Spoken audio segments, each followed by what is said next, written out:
que nós somos brabos, que nós produzimos tecnologia, nós produzimos remédios, nós temos grandes empresas, nós temos grandes criadores, nós produzimos arte, nós influenciamos o mundo.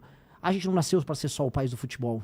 A gente nasceu, eu volto a repetir, para sentar na mesa daqui 30 anos, junto com Índia, Rússia, Estados Unidos e China, para determinar como será a colonização de outros planetas, como será a indústria bélica, como serão decididas as guerras, como será regulamentado as consequências da inteligência artificial, ou seja, nós seremos um adulto na sala e não a eterna criança brincalhona ou o bêbado do Zé Carioca que a propaganda mundial acha que nós temos que ser.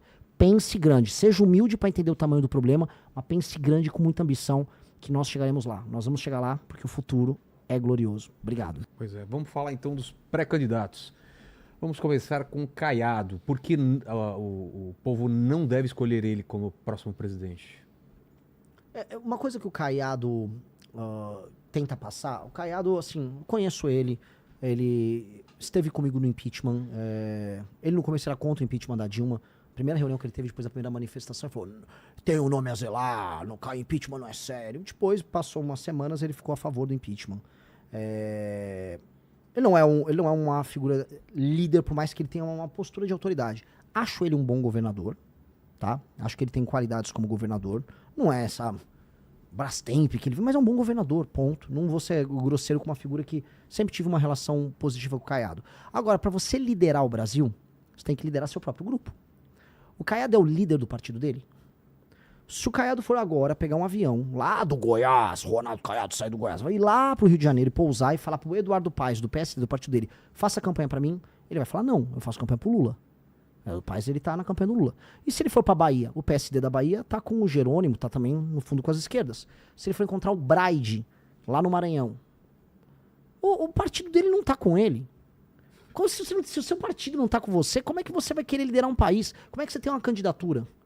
Então, essas coisas, assim, eles tinham que contar pra população. Olha, primeiro eu preciso tentar convencer os membros do meu partido. Isso já tira boa parte de qualquer, vamos dizer, sentimento de seriedade na candidatura dele. No fundo, pode ser que ele esteja sendo usado, às vezes, de boa vontade, pelo Kassab, que é uma raposa, que tá no governo do Tarcísio e no governo do Lula ao mesmo tempo, para ficar se posicionando no tabuleiro e conseguir garantir o apoio para alguém, para negociar, retirar a candidatura do próprio Caiado. E aí o Caiado está sendo usado pelo Kassab, que já usou Ratinho, já usou Leite. Tá com todo mundo. Nunca confie em ninguém que é todo mundo ao mesmo tempo. O Kassab tá com todo mundo ao mesmo tempo. E agora tá usando a figura do Caiado nisso. Então, ele não lidera o próprio bloco. Ele falou que a preferência dele era o Tarcísio, né? Pois é. Veja só, você foi para um partido agora em que o primeiro eles apoiavam o Tarcísio, depois o Ratinho, depois o Leite e agora ele. Enfim. Aldo, vamos lá.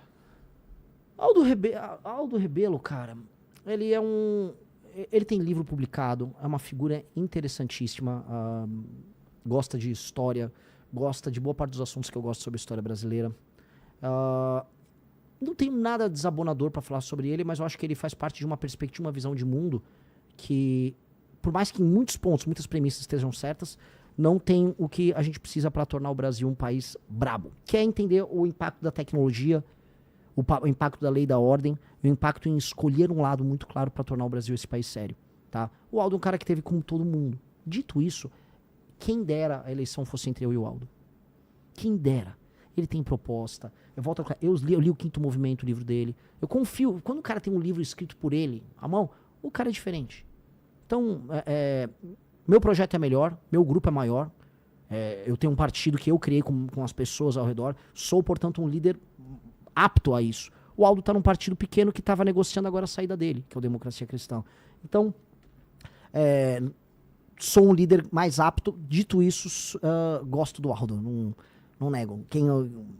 Quem dera o debate fosse só entre eu e ele. O Danilo Gentili foi em algum momento uma opção ou era uma brincadeira de vocês? Não, nunca foi brincadeira. Eu acho o Danilo Gentili uma pessoa brilhante, inteligentíssima, uma pessoa de sucesso. Em que momento ele deixou de ser uma opção Eu real? acho que o Danilo tem as questões da carreira dele. Uma decisão dele, então. Lógico. Nunca brinquei sobre esse assunto.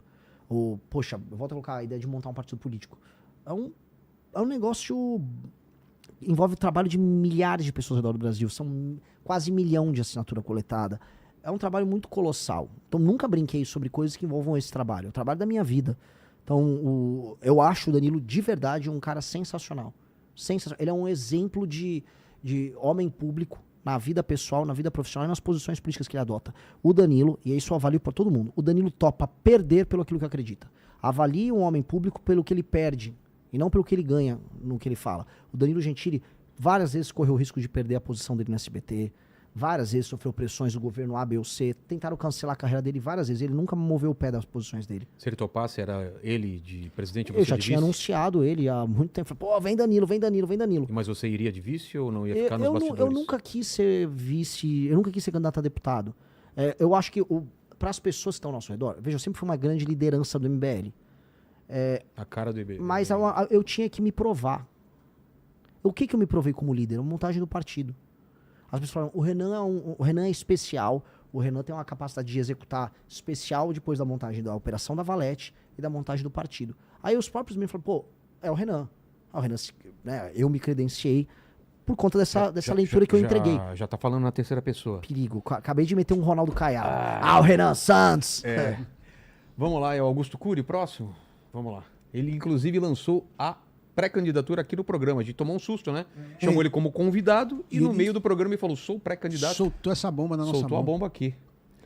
Eu conheço muito pouco do Augusto Cury. É um autor best-seller? Muito pouco, cara. Assim, eu não sei. Não tô de nenhuma maneira diminuindo. É que eu nunca li os livros dele. Conheço pouco dele como influenciador. Passa pro próximo Não aí. sei as ideias do Augusto Cury. Quem é o próximo aí, diretor? Temos o Lula e o Flávio. Então, quem quiser falar primeiro, Flávio ou Lula? Pô... Ou melhor, quem você quer deixar pro final? Assim, sobre o Lula, cara, assim... Não, você vai falar do Lula, Eu vou falar do Lula, já coloque chego a no foto Lula. do Lula, por que não escolhê-lo como próximo presidente? Seria o 4º mandato, certo? Eu já começaria por isso, né? Mas, veja, você quantos anos, Vilela? Eu, 55, faço 56. Tenho 42. Então, toda a nossa vida Tira essa produtiva... notificação aí, que é rapaz. isso? Deixa eu desligar. Toda a nossa Tô vida procurando onde produtiva... era isso aí. Oi. Mal aí, ó. Tem até tirado aqui, ó. Hã? Esqueceu do Zema, diretor. Tá bom, ele é o próximo. Pô, foi Lula, Zema e Flávio, Tá. pronto. Toda a nossa vida produtiva foi marcada por governos do Lula. A gente se tornou mais produtivo, a gente investiu nas nossas carreiras, a gente tomou as decisões como homens maiores de idade em um país governado basicamente por ele ou pela sucessora dele, pela Dilma. Eles venceram praticamente tudo de 2002 pra cá. E o Brasil não se tornou um país melhor. A gente viu o problema da violência aumentar. A gente viu o Brasil entrar num voo de galinha e cair. A gente viu os maiores escândalos de corrupção da nossa história se sucederem. A gente viu a gente se alinhar a um bloco internacional de nações que cometem os crimes dos mais diversos. A gente financiou a ditadura na Venezuela, a gente financiou a ditadura na África. A gente viu o início de discussões no Brasil sobre ódios interregionais. A gente viu o PT dividir o Brasil. A divisão que a gente tem no Brasil, falando, é o direito civil. Mentira, quem dividiu como política foi o PT. Foi a estratégia que o João Santana adotou com o Lula, após o Lula ter o Bolsa Família, que aí ele ficou realmente hegemônico no Nordeste. O Lula ganhou em 2002 com um voto bem distribuído por toda a nação. Tinha voto no Sul, daí ele ganhou em São Paulo em 2002. Entendeu? Então, o PT, naquela época, fez essa escolha, ele dividiu o Brasil em dois. Então, o Lula fez tudo isso. O Brasil não se tornou um país grande. O Brasil se tornou um país que ganhou o apelido de anão diplomático. O Brasil perdeu todas as grandes oportunidades de se tornar uma das grandes nações da história. Se o Brasil tivesse feito as reformas de competitividade que a gente está falando em fazer, que eu comentei hoje num programa, durante o governo Lula nos anos 2000, o Brasil teria estourado, deslanchado. Se previdência, reforma administrativa, se reforma trabalhista, se, vamos dizer, o cuidado com a questão fiscal permitindo que os juros ficassem baixos, tudo isso acontecesse naquela época, o Brasil tinha infraestrutura, empresas se instalavam aqui, tinha complexidade, o mundo era outro. Não foi isso que aconteceu. O Lula vendeu a janta para pagar o almoço, ou seja, ele vendeu o nosso futuro para ele poder comprar os carguinhos dele, ganhar as eleições dele e a sucessora dele, a Dilma. Portanto, o Lula é o grande câncer da nossa geração.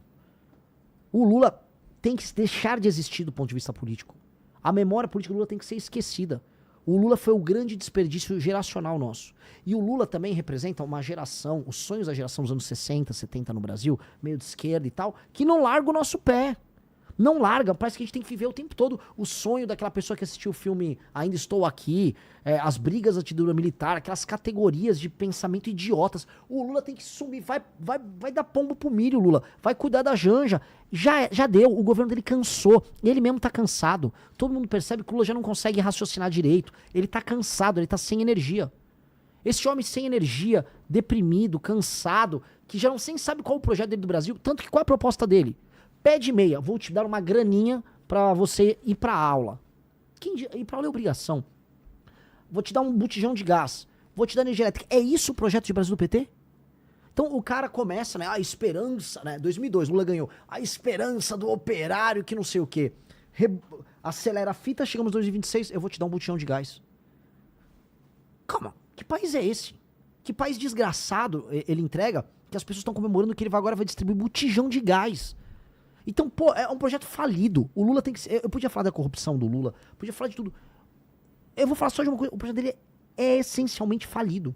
E ele entregou uma geração inteira destruída. Não à toa que ele pegou um Brasil que hoje boa parte das pessoas vivem de assistencialismo. Ele pegou um país que ainda recebia um restinho de imigrante. Hoje o país exporta pessoas pro resto do mundo. Um país em que as facções criminosas ficaram poderosas. O Lula acabou com a nossa geração. É isso. A nossa geração no Brasil é uma geração que será para sempre marcada por ter sido a geração que foi destruída pelo Lula. Tem chance dele desistir? Se a direita estiver muito à frente, Tem. você acha que ele corre o risco de perder e fala, putz, eu não vou Tem. terminar minha biografia assim? Tem. E aí Mas ele não criou um sucessor, e aí? Mas aí, cara, ele bota no segundo turno, talvez, um Haddad ou um Camilo, talvez. Porque eu acho assim, pra quem rodou no Ceará, Maranhão, saiu até pesquisa Metrópolis que eu tava roubando o voto deles no Nordeste. Essa é matéria do Metrópolis, desculpa. Os filhos do eleitor do Lula no Nordeste não gostam do Lula. Os filhos do eleitor do Lula no Nordeste querem uma vida que vá além do vou receber uma bolsa, e o prefeito da cidade vai fazer um negocinho aqui e o Lula gosta da gente. As pessoas querem mais do que isso. E o Lula não tá entregando um horizonte disso. O que o Lula tá visando pra essa pessoa mais pobre, vamos supor, um rapaz que é entregador em Sobral, lá no Ceará. O Lula tá avisando, eu vou te dar um botijão, mas eu não quero um botijão, eu quero uma vida. Quero uma vida legal, eu quero comprar coisa, eu quero montar o meu negócio. Não, eu vou te dar um botijão e ainda vou cobrar um imposto de você. Esse cara já não quer mais o Lula. Vamos para o Zema, então.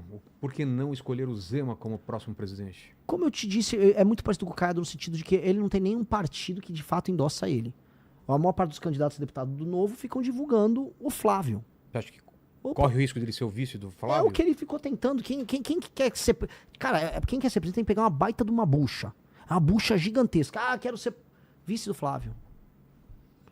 Pô, assim, lidere teu time, seja o líder inspirador que vai pegar, então, o Partido Novo e pegue todos os seus pré-candidatos ao governo e faça endossar publicamente.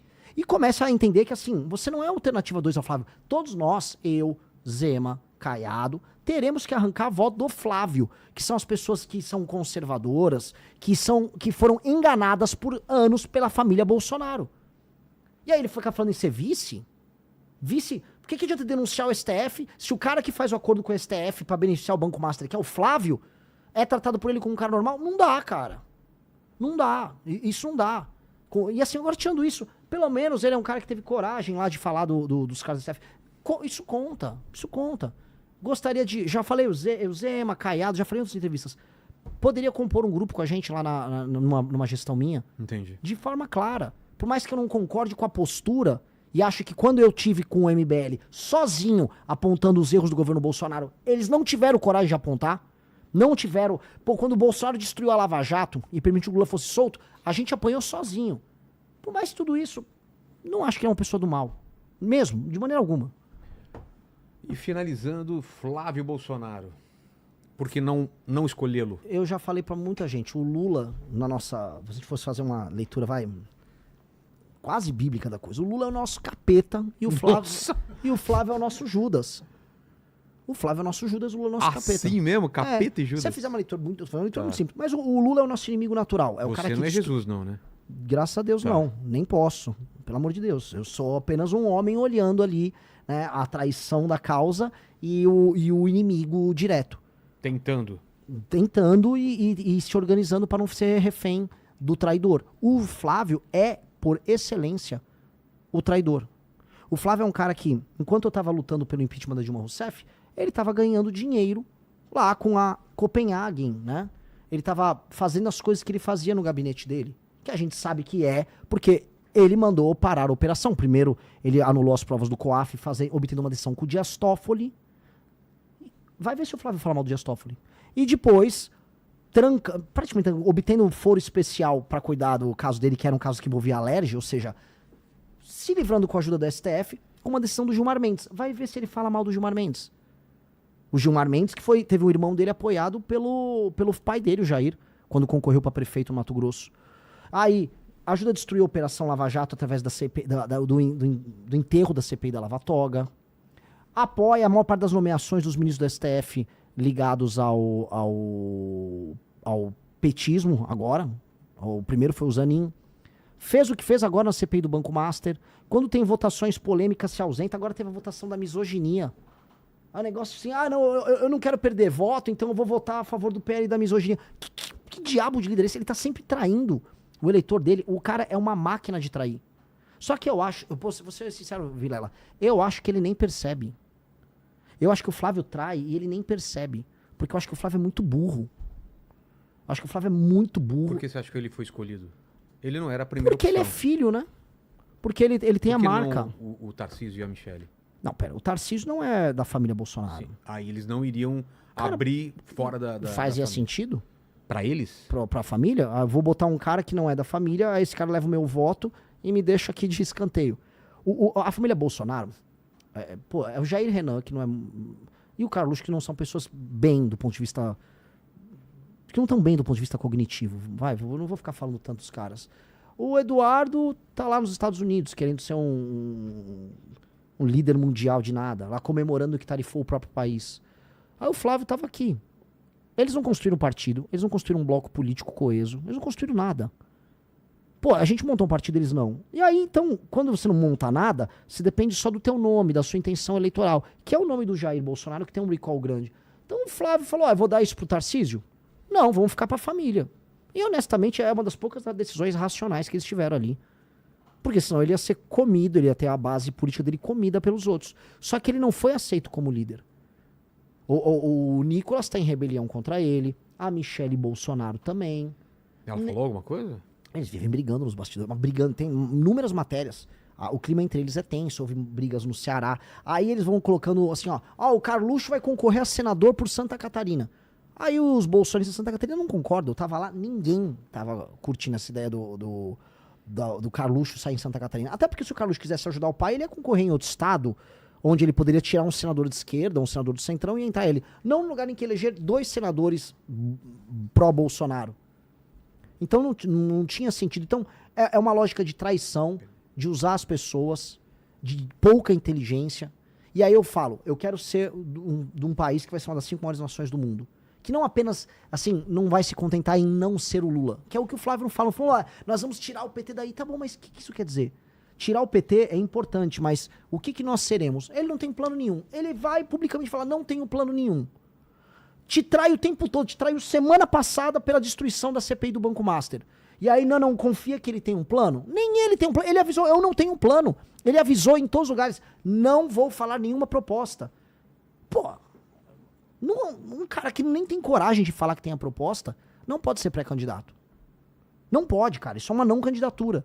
Por isso que ele dança. Ele fica lá dançando. Igual um mongolão. Tô dançando, vai no evento e fica dançando lá. Fala alguma coisa, meu irmão. Fala uma proposta. Para de dançar. É Por isso. falar em dançar, coloca a foto aí. Vocês acharam a foto que eu pedi aí? Que roupa é essa? Que lance é esse, cara? Mas tem aquela também acho que foi do Congresso, que você tava com outra roupa, né? Ele tá com a mesma farda lá. Mas é verde, não é? Só que como tá Não, é a mesma ruim a roupa, é a mesma foto, roupa. eu Isso é peguei um- essa. Qual é que é? Isso é um O casaco pessoal falando que tem a ver com os integralistas. Você Pelo ouviu, amor de né? Deus. O que é o lance? Cara, assim, as pessoas curtem teorias conspiratórias, mas essas coisas são mais simples do que elas imaginam. Qual que é a Essa ideia? é uma jaqueta que eu comprei na feirinha da Benedito Calixto, de um colecionador. É uma jaqueta de um soldado americano da Segunda Guerra Mundial, que fez parte das forças americanas que ocuparam Berlim no fim da Segunda Guerra. Veio falar que eu era chamado de nazista. Eu literalmente estava com uma jaqueta usada por soldados americanos que tomaram Berlim, que é inclusive a patch azul que tem ali no meu braço Sei. ali esquerdo. Aí não dá pra ver, né? Não dá pra ver, mas é ali. Assim, eu já fiz vídeo até falando disso. A jaqueta que eu achei bonita Eram só. integralistas ou da Guerra Civil Americana? Não sei o que falaram. Já falo. Vamos falar que Mas eu sou não é. fascista. Tá bom, é isso. Porque sempre as coisas terminam ali. É uma jaqueta legal, que veste bem. E eu gosto dela. Não tem nada de especial. Eu já usei essa jaqueta em show da minha banda. Fechou. Ó, a gente faz mais ou menos o mesmo tempo todos os pré-candidatos. Cabe mais uma perguntinha, se for rápido aí, Helene. Tem pergunta boa, hein? Ó, vou aproveitar a pergunta da Anag, que ela mandou 3 perguntas numa só e aí Tá bom. já mata. Ela fala que é o seguinte: qual a sua opinião sobre maioridade penal, sobre o aborto e a liberdade de expressão? Maioridade penal. Crime hediondo não tem idade penal. Se um moleque de 12 anos teve força, organização pra, sei lá, como teve agora, teve um grupo de jovens que organizou um estupro coletivo de 2 meninos. Eles acabaram com a vida daqueles 2 meninos. Aí o cara tem 13 anos. Ele vai ter que ser preso, esse cara que cometeu esse crime. Aí, mas ele teve força, ele teve organização, ele teve audácia, ele teve planejamento. Ele vai... Crimes hediondos não têm idade penal. Muitos países adotam esse caminho. Agora, crimes em geral, a redução da maioridade penal tem que reduzir. Até porque tem uma coisa muito perversa, que é o menino... Volta pro menino sem pai. O menino sem a figura paterna na periferia, que é usado como mão de obra barata, como força de reposição do crime organizado. Não dá pra ter isso mais. Então, o crime organizado usa isso porque, ó, vem aqui, copta esse moleque e bota ele de bucha de canhão. Acabar com a maioridade penal é fazer com que essa, vamos dizer, esse estímulo à cooptação do menor diminua muito. Segunda pergunta? Aborto e... aborto. Eu sou a favor da manutenção da legislação atual, o que significa que eu não vou ampliar o escopo de opções para aborto. A legislação atual é fetos anencéfalos, risco de vida para mãe ou estupro. Eu acho que a sociedade brasileira considera que esses elementos, que são elementos excepcionalíssimos, que envolvem muito, vamos dizer, a vida da mulher, e 2, um ato que é humilhante, destruidor para a mulher, que é o ato de ser estupro, esteja, vamos dizer, esteja dentro da agência, a capacidade de agência da mulher de determinar se ela vai fazer o aborto ou não. E eu acho que isto faz sentido. A sociedade brasileira, ela optou por esse caminho, é um caminho bom. Eu não quero mexer nessa legislação. Liberdade de expressão. Liberdade de expressão sempre fomos favoráveis. Inclusive, nós fomos os que mais lutaram contra o PL 2630, que tentava acabar com a liberdade de expressão em redes sociais. Fizemos campanha aos montes, a ponto de não ter passado na Câmara dos Deputados, em 2023. E aí precisou o Xandão, né, por ofício lá, regulamentar no STF, que é um absurdo. Pois é. Agora é contigo, Renan, para finalizar, porque as pessoas têm ou devem escolher você como próximo presidente. E obrigado por ter vindo aqui, obrigado a todo mundo que esteve com a gente. Deixa o like e se inscreva no canal. É contigo. Primeiro, muito obrigado, Vilela. Você faz um papel fundamental, assim, para debate político no Brasil. Debate político de qualidade, você estabelecer os critérios para isso funcionar, isso é muito bom. Segundo, assim, aí já olhando para a câmera, obrigado a todos. Deu uns picos de uns 37 mil pessoas aí. 43. 43? Então parece que eu derrotei o senhor Flávio Bolsonaro aqui, hein? Bateu mais do que ele. Flavito. Eu vi aqui, 43 vai chegar a 45 quando finaliza, né? Então, assim, queria agradecer a todos que vieram conhecer. É um marco na política brasileira, pessoas jovens terem se organizado para montar um partido que não tem rabo preso com ninguém, para falar o seguinte, que a tua vida não precisa ser uma desgraça, que a favela, que a dependência do prefeito, que o esgoto a céu aberto, que a escola que não funciona, com o imposto caríssimo, que isto não é regra, que viver não precisa ser assim. E mais, não só não precisa ser assim, como o teu país que falam que é uma desgraça, que não vai a lugar nenhum, que é um bostil, que o seu país é para ser, ele nasceu para ser uma das 5 maiores nações do mundo. Que os homens e mulheres que vieram para cá, para ou colonizar ou que chegaram aqui como escravos, criaram já, se o Brasil acabasse agora, a maior experiência tropical civilizacional do mundo. Isso é uma coisa única. A maior civilização dos trópicos acontece aqui, reunindo raças, povos diferentes, com uma cultura que tem os seus problemas, tem suas dificuldades, mas que é única do mundo. A gente nasceu para ser a maior nação do tal sul global. A gente vai ser a nação capaz de unir o Ocidente, e a África, Sudeste Asiático, Índia, América Latina, e dizer, nós conseguimos mediar a relação desse mundo todo. Nós entendemos as características de todos os povos do mundo, porque nós entendemos a ideia de diversidade mais de qualquer um. E aí nós temos que entender que isso é uma força, assim como ter ordem, lei, como ser disciplinado, como ter a mentalidade do Ayrton Senna, pode fazer com que os nossos filhos, netos, tenham uma nação no futuro que vai ser respeitada, não só porque é divertido vir aqui, porque as praias são legais, mas porque nós somos brabos, que nós produzimos tecnologia, nós produzimos remédios, nós temos grandes empresas, nós temos grandes criadores, nós produzimos arte, nós influenciamos o mundo. A gente não nasceu para ser só o país do futebol. A gente nasceu, eu volto a repetir, para sentar na mesa daqui 30 anos, junto com Índia, Rússia, Estados Unidos e China, para determinar como será a colonização de outros planetas, como será a indústria bélica, como serão decididas as guerras, como será regulamentado as consequências da inteligência artificial, ou seja, nós seremos um adulto na sala e não a eterna criança brincalhona ou o bêbado do Zé Carioca que a propaganda mundial acha que nós temos que ser. Pense grande, seja humilde para entender o tamanho do problema, mas pense grande com muita ambição que nós chegaremos lá. Nós vamos chegar lá porque o futuro é glorioso. Obrigado. Se você gostou do vídeo, deixe o like e se inscreva no canal. E não se esqueça, a onça é inevitável.